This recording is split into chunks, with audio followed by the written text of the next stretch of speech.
Buenas tardes a todos y bienvenidos a esta píldora informativa que realizamos con motivo del Día Mundial del Asma, que se celebra el pasado 2 de mayo y que ha sido preparada por todos los formadores colegiales que veis de ese grupo en pantalla y que hoy me acompañan 3 de ellas en representación de todo el equipo, que son las formadoras colegiales del Colegio de Guadalajara y de Guipúzcoa. Como sabéis, durante este 2023 vamos a abordar diferentes días mundiales: el Día Mundial del Cáncer, el Día Mundial del Asma y el Día Mundial de la Diabetes. Pero el día que nos ocupa hoy, como decía, pues es este Día Mundial del Asma, que es de lo que vamos a hablar un ratito en la tarde de hoy. Vamos a trabajar una enfermedad que, como sabéis, pues estas enfermedades crónicas, estas enfermedades respiratorias, tienen una gran afectación en la calidad de vida de las personas que lo padecen. En la actualidad, tanto el asma como la EPOC pues han visto aumentada su prevalencia y, de hecho, en 2019, como veis ahí, pues la Organización Mundial de la Salud nos alertó de que había 262 millones de personas en el mundo que padecían esta enfermedad. Si bien en España, en nuestro país, a día de hoy hay 3 millones de personas que lo padecen, siendo un 10% de estas personas niños y adolescentes españoles y un 5% de la población adulta. Realmente, si tuviéramos que definir el asma, aunque todos lo sabéis, pues diríamos que es esa enfermedad inflamatoria crónica de las vías respiratorias que cursa con esa hiperrespuesta bronquial y con una obstrucción variable del flujo aéreo total o parcialmente reversible, ya sea de manera espontánea o gracias a la acción de los medicamentos. Por tanto, en esta patología lo que se ha hecho es definir diferentes fenotipos, que son esos fenotipos del asma, que nos ayudan a guiar el tratamiento que reciben estas personas. Pues como veis ahí en la pantalla, pues hay diferentes fenotipos, desde un asma alérgico hasta un asma que está asociado con una patología como pueda ser la obesidad. Por tanto, desde la farmacia pues tenemos una labor esencial, ¿no? en este tratamiento de los pacientes que padecen estas patologías. Y por tanto hemos trabajado en diferente material que habéis recibido por parte de vuestros formadores colegiales y que yo paso la palabra a nuestra compañera Larraíz, formadora colegial del Colegio de Guipúzcoa, que os va a abordar un poquito más todo el material. Muy bien, gracias Tamara. Buenos días. Bueno, pues ya como ha comentado Tamara, es muy habitual encontrarnos con pacientes asmáticos con síntomas respiratorios frecuentes, ¿no? Y este hecho genera un impacto en su calidad de vida muy importante. Sabemos que el papel del farmacéutico comunitario es fundamental en el desarrollo de la patología respiratoria, ya que gracias a nuestra intervención aseguramos un correcto proceso de uso del medicamento, garantizando así la efectividad y la seguridad de los mismos. No olvidemos que somos uno de los profesionales sanitarios más accesibles para el paciente asmático, ¿vale? Que tenemos mucha responsabilidad. En cuanto a la guía rápida, se ha elaborado con el objetivo de refrescar conocimientos relacionados con esta patología respiratoria inflamatoria, ¿vale? Subrayar aquellos factores de riesgo que van a predisponer al paciente a desarrollar asma, ¿vale? En este caso, muchos de ellos son factores perinatales, ¿vale?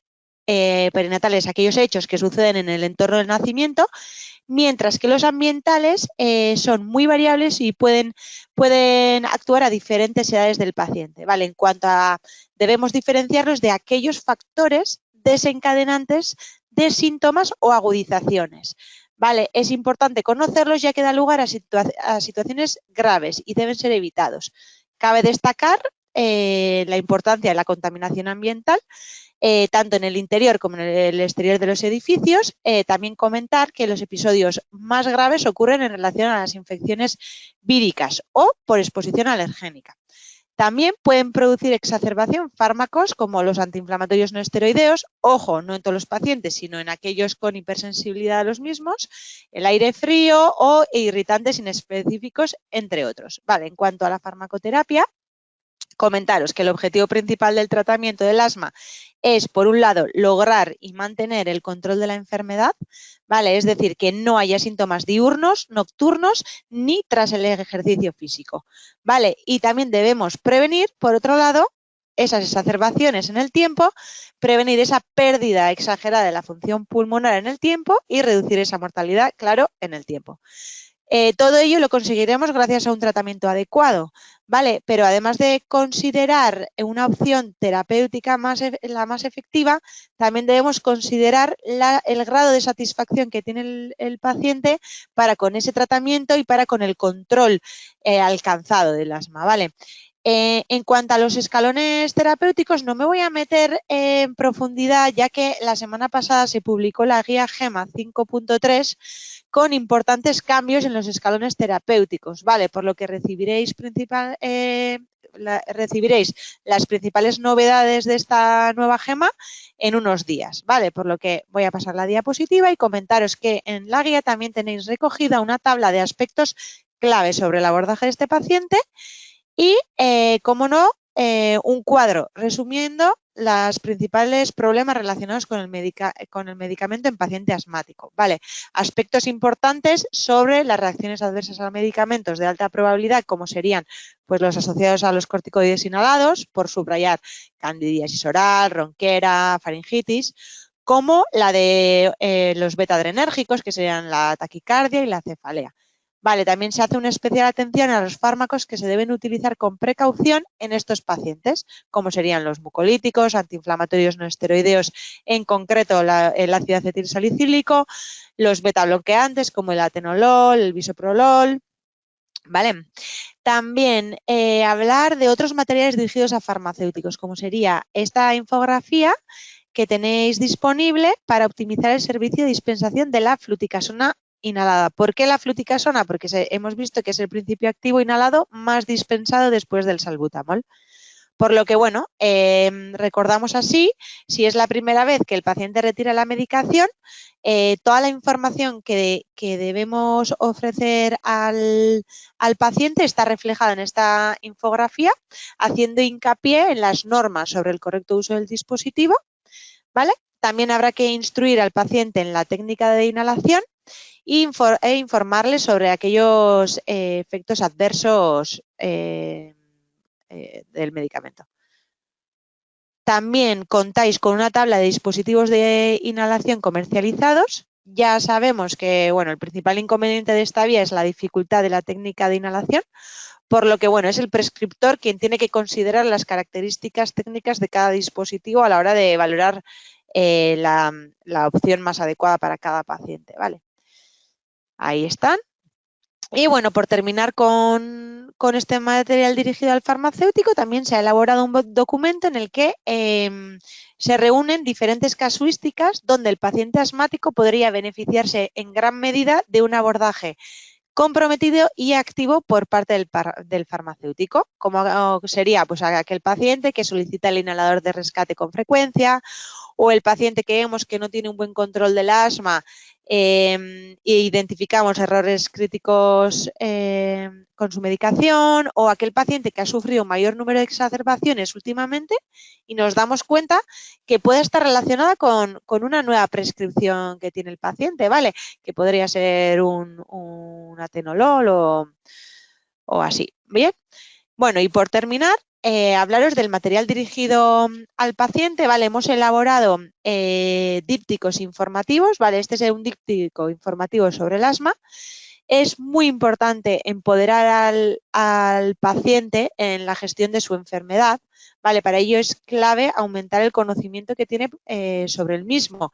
Conozca bien que es una patología inflamatoria, que es crónica, que no se cura, pero que puede hacer mucho para mejorar su sintomatología, como ser adherente al tratamiento o evitar factores de riesgo.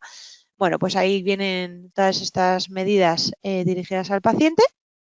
Y por otro lado, y en último lugar, tenéis a vuestra disposición un díptico con recomendaciones para utilizar un inhalador donde se refleja la correcta técnica de inhalación y otros aspectos relacionados. Bueno, pues esto ha sido todo en relación al material elaborado para el Día del Asma, que fue el 2 de mayo.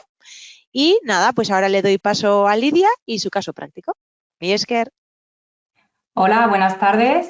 Soy Lidia Chaparro, formadora colegial del Colegio de Guadalajara. Voy a presentar un primer caso práctico, que es un caso del servicio de dispensación. Se trata en este caso de un profesor, perdona, del servicio de indicación farmacéutica. Se trata de un profesor de 50 años que acude a la farmacia solicitándonos algo porque se ha levantado con la mucosa de la boca blanca y le molesta. Y de momento no ha tomado nada. Nos comenta que en la revisión con el alergólogo le cambiaron la medicación ya que se encontraba peor de su asma crónica y está ahora mismo tomando Anasma Q-Haler y Ventolin. El médico le dijo que el Anasma lo utilizase todos los días, una inhalación 2 veces al día, y el Ventolin cuando sintiera síntomas de ahogo. Lleva 2 semanas, pero cree que no va bien el Anasma porque no nota nada y lo repite varias veces, pero sigue sin notar nada. Le preguntamos si se lava la boca después de usarlo y nos comenta que no. Bueno, vamos a ver cómo podemos abordar este caso, aunque estoy segura que algunos de vosotros ya tenéis alguna pista de qué es lo que está ocurriendo, ¿no? Como os he dicho, se trata de un caso de indicación farmacéutica, ya que el paciente acude a la farmacia a solicitarnos algo para un problema de salud que tiene, como es esta mucosa blanca en la boca. Entraríamos en la plataforma Nodofarma Asistencial dentro del servicio de indicación farmacéutica, nueva indicación farmacéutica, y como el paciente no está dado de alta en Nodofarma Asistencial, pues le registraremos de manera anónima. Si el paciente estuviera registrado en la plataforma, pues simplemente le tendríamos que identificar. Recordaros que el documento de foro de atención farmacéutica tiene el procedimiento a seguir en el caso del servicio de indicación farmacéutica y los pasos a seguir siempre tenemos este acrónimo PASITAMAE, ¿vale? Que hace todas las preguntas al paciente que necesitamos para seguir el procedimiento de indicación. La plataforma Nodofarma Asistencial nos va dando todos los pasos de este registro, donde PA es la identificación del paciente, el propio paciente, en este caso, que viene a la farmacia.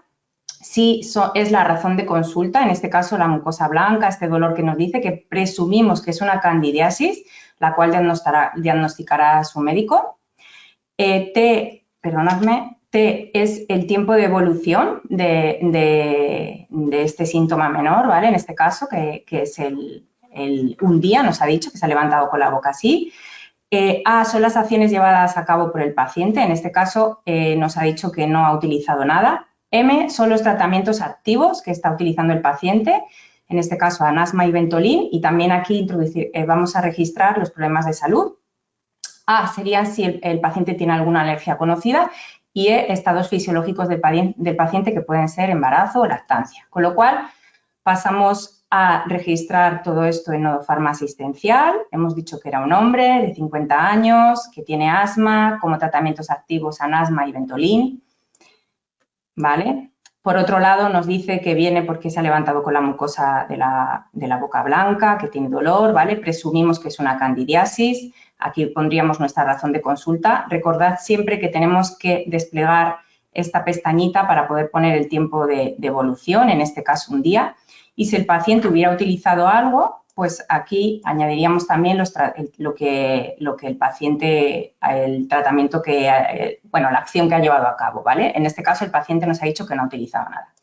Bueno, hasta el momento lo único que hemos hecho ha sido registrar en Nodofarma Asistencial toda la información que nos ha dado el paciente siguiendo el procedimiento de foro de indicación farmacéutica. Y la plataforma directamente nos da 3 alertas. Antes de pasar a revisar las alertas, yo os voy a decir cómo he planteado el caso. Yo este caso lo planteo con 2 incidencias, una que da lugar a un resultado negativo de la medicación real, que es esta candidiasis oral, ¿vale?, con la que viene el paciente a la farmacia, y otra segunda incidencia que yo la veo como un riesgo de resultado negativo de la medicación por esta sobredosificación que está haciendo este paciente del Anasma y que puede dar lugar a otro tipo de problemas de salud en un futuro, ¿vale? Entonces, lo primero que vamos a hacer, como os he dicho, es revisar estas alertas, ¿vale? Vamos a crear una primera incidencia. En el caso de las 2 primeras alertas que nos da Nodofarma son de precaución de uso en el caso de un medicamento y las vamos a obviar.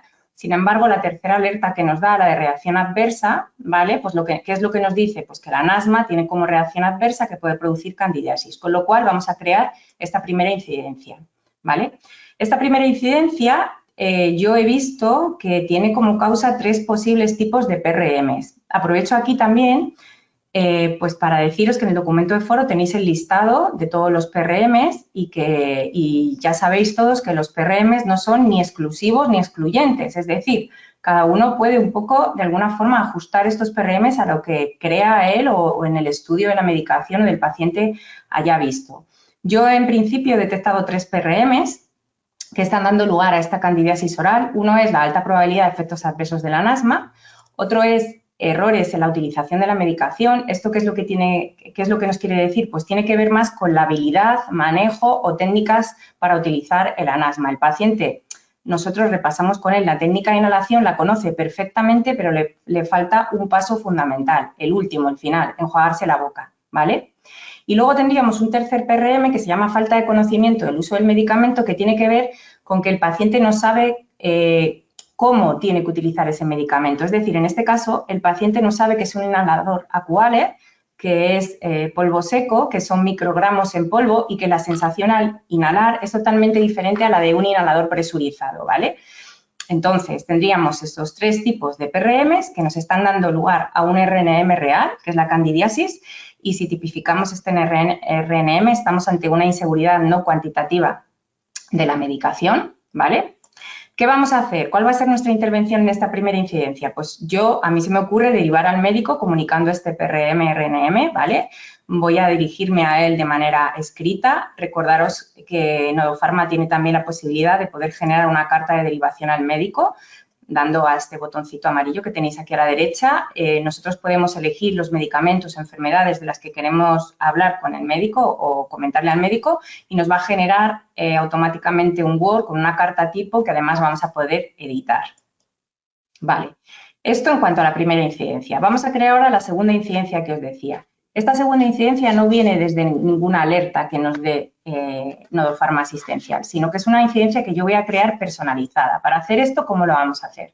Entraremos en la pantalla principal que tenemos de indicación, ¿vale? Donde teníamos registrados todos los datos de nuestro paciente y en la parte de abajo a la derecha tenemos el botón de incidencias, ¿vale? Y vamos a crear una segunda incidencia que está asociada al medicamento anasma, ¿vale? Crearemos la incidencia. Como os he dicho, esta segunda incidencia tiene que ver más con un riesgo de resultado negativo de la medicación que yo me planteo si el paciente sigue muchísimo tiempo utilizando, sobredosificándose con anasma porque no nota nada, pues que el paciente puede llegar a tener cefaleas, taquicardias, palpitaciones, trastornos del sueño, incluso en el caso más terrorífico a lo mejor, pues una supresión suprarrenal, ¿no? Entonces, yo creo que aquí podríamos también, igual que antes hemos dicho que podemos elegir varios tipos de PRMs, yo en este caso creo que hay 3 tipos de PRMs que pueden lugar a este riesgo de resultado negativo de la medicación. Uno es la falta de adherencia. Recordar que la falta de adherencia no es solo que el paciente no se tome la medicación, sino que también se sobredosifique, ¿vale? Tanto por infradosificación como sobredosificación, estamos hablando de una falta de adherencia. Por otro lado, tenemos una dosis, pauta y duración no adecuada. El paciente está utilizando más PUF de los que necesita, ¿no? Y un tercer PRM, que es la falta de conocimiento del uso del medicamento, que como os he dicho antes, el paciente no sabe cómo tiene que utilizar el anasma y por eso está utilizando más de lo debido.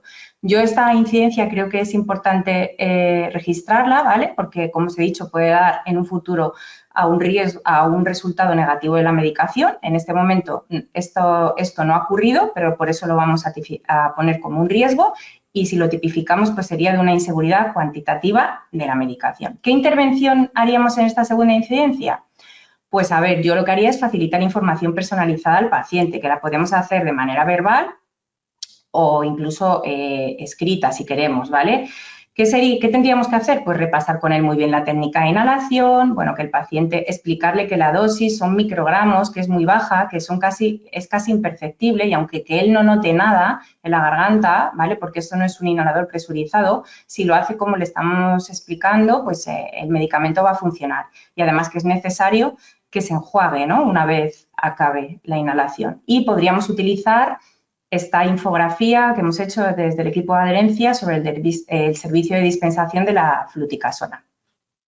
Acabamos ya de registrar nuestras 2 incidencias y ya acabamos el caso de indicación farmacéutica con la actuación del servicio en sí. Yo en este caso veo 3 tipos de actuaciones del servicio de indicación farmacéutica para este profesor asmático. 2 ya las hemos dicho. Una es la de derivar al médico para comunicar esta candidiasis y que el médico ponga, primero diagnostique, ¿vale?, lo que nosotros creemos que es y ponga un tratamiento antifúngico. 2, indicar medidas higiénico-dietéticas, ¿vale?, educaciones sanitarias sobre el asma, sobre todo lo que tiene que hacer, sobre precaución de uso, pues eso, qué cosas pueden exacerbar y cómo utilizar bien el anasma. Y una tercera actuación que se me ocurre, que es indicar un tratamiento no farmacológico. En este caso, yo he pensado que, por ejemplo, darle un probiótico tipo lactoflora bucodental le puede ayudar a repoblar esta flora que puede estar dañada después de la candidiasis. Muy bien, aquí acabaríamos nuestro caso de indicación farmacéutica, pero como hemos indicado un tratamiento, la plataforma Nodofarma Asistencial directamente nos va a llevar a la pestaña de dispensación. Y si veis en el lado izquierdo, todos los datos del paciente ya han quedado registrados, sus problemas de salud, sus tratamientos activos, ¿vale? Y también nos ha quedado registrado el medicamento que vamos a dispensar, que hemos indicado, ¿vale? Si veis, como viene del servicio de indicación, nos aparece aquí este símbolo de SIF, ¿vale? Y ahora lo único que tendríamos que hacer es seguir el procedimiento de foro de atención farmacéutica del servicio de dispensación. En este caso, el paciente es la primera vez que utiliza el medicamento y como viene del servicio de indicación, nosotros ya le hemos dado las indicaciones oportunas al paciente de información personalizada del medicamento y ya sabe cómo lo tiene que utilizar, para qué sirve, durante cuánto tiempo. Nosotros le hemos dicho que el probiótico va a ser un coadyuvante al tratamiento que le pueda prescribir el médico, que además se lo tiene que disolver en la boca hasta 2 veces al día después de las comidas y después de cepillarse los dientes, ¿vale? Y, por último, podríamos utilizar con este paciente más material que hemos generado, como puede ser, por ejemplo, esta infografía dirigida a pacientes de recomendaciones para utilizar un inhalador. Aquí, si veis, hay unos códigos QR que, bueno, llegan un poco a ver información de cómo se hace bien la técnica de inhalación, tanto en inhaladores de polvo seco como en cartucho presurizado. Y así este señor podría un poco ver cómo funciona tanto el Ventolin como el anasma. Y hasta aquí mi caso de indicación farmacéutica. En este momento doy paso a mi compañera Carmen Castillo, que nos va a hablar de un caso de dispensación a un paciente asmático. Gracias, Lidia. Buenas tardes y pasamos al siguiente caso de dispensación. Nuestro paciente es un paciente asmático de 35 años que acude a la farmacia porque se encuentra más ahogado de lo normal y viene a retirar su Ventolin prescrito en receta electrónica. Su sensación de ahogo no le asocia a ningún desencadenante y él es asmático desde hace muchos años. Conoce perfectamente las técnicas de inhalación y en varias ocasiones hemos trabajado con él con placebos y utiliza la medicación de manera correcta. Le preguntamos por algún cambio en su estilo de vida, dieta, y solo nos comenta que ha estado resfriado y hoy ha terminado con un anticatarral que tenía su madre por casa, una Culdina con ácido acetilsalicílico. Bien, pues pasamos ahora a hacer el registro y entraríamos en la plataforma de Nodofarma Asistencial dentro del servicio de dispensación. Esta plataforma nos permite llevar a cabo el procedimiento de manera ordenada. Daríamos a nueva dispensación y nuestro paciente es anónimo. No lo tenemos registrado en la plataforma, con lo cual no identificaríamos al paciente. Es un hombre de 35 años y es el propio paciente el que viene a recoger la medicación. En esta parte de aquí, en este cuadrito de aquí, es donde vamos a rellenar toda la información referente al paciente y a sus enfermedades. Lo primero sería registrar el problema de salud de asma. Cuando lo escribimos nos aparecen primero los medicamentos y más abajo aparecen los problemas de salud. El asma, ha dicho que estaba resfriado y que había utilizado una Culdina para ese resfriado. Podemos meter el código nacional o escribirlo. Bien, al meter la medicación y los problemas de salud nos salen 2 alertas que vamos a revisar para evaluar la información. Nos sale una alerta de precaución y una de reacción adversa. Bien, como sospechamos que probablemente el ácido acetilsalicílico haya exacerbado este asma, pues vamos a crear la incidencia a partir de esta alerta de reacción adversa. Una vez lo tenemos aquí, vamos a identificar los PRM. El primer PRM que pondríamos sería el de alta probabilidad de efecto adverso. Y como ha dicho anteriormente Lidia, los PRM no son ni excluyentes ni exclusivos, con lo cual podríamos poner alguno más, como puede ser el de precaución de uso, ya que este paciente no ha tenido la precaución de, por su condición de asmático, no usar el ácido acetilsalicílico.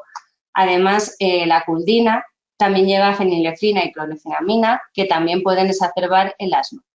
Como el asma ha empeorado y es real que tiene el problema de salud no controlado, el RNM sería real y sería de tipo de inseguridad no cuantitativa, ya que no tiene esta reacción adversa no ha sido por la cantidad de medicamento que ha utilizado, sino por el propio medicamento en sí. ¿Cómo intervendríamos? Pues mi intervención sería informar al paciente con una información personalizada de la medicación.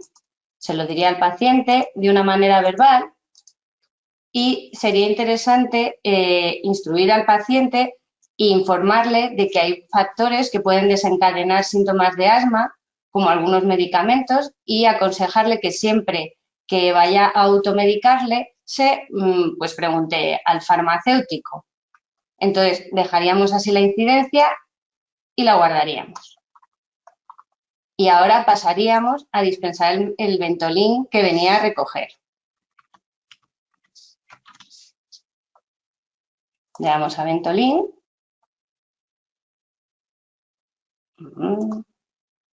Aquí aparece.